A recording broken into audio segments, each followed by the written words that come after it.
Amazon Prime Day tricks and tips, tip 10 of 10. So the Prime Day deals have dropped. All of those are out there. You can search on the internet. There's an early release date as well for those. Those have showed up to Platinum users on Amazon. If you're not a Platinum user, you can still see the deals. There's a couple different ways that you can see that.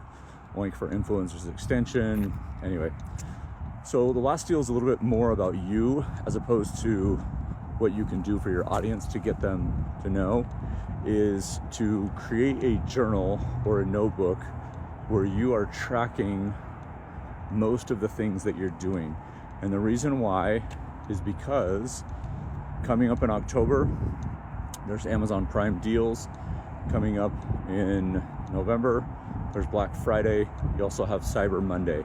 So all of the things that you do or experiment with or share or explore for Prime Day can be used in upcoming months. When I say upcoming months, I mean the fourth quarter, which is generally the biggest quarter of the year for Amazon influencers. And so as you prepare now, you can get data, gather information, find out what works, find out what doesn't work, and kind of have a really good idea going into the fourth quarter. The other thing I think this helps you get into is it helps you level up.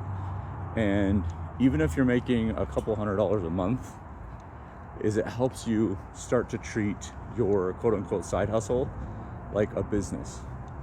You should have a notebook or something where you're writing down all the things that you're doing. Did this work? Did that work? A/B testing, different things like that. And I might be using, vocabulary that you don't necessarily understand, but if you're keeping track of your data and what's working, you will know what to do when you get to those other events, and you'll be able to start getting better and better. Because I'm going to tell you what, there's going to be a Prime Day next year. There's going to be a Prime Day the year after that. It may change, it may look a little bit different, but if you track and document your process, you'll be more successful as you learn from your mistakes, but also grow from your successes. If you have questions, go ahead and drop a comment. Thanks.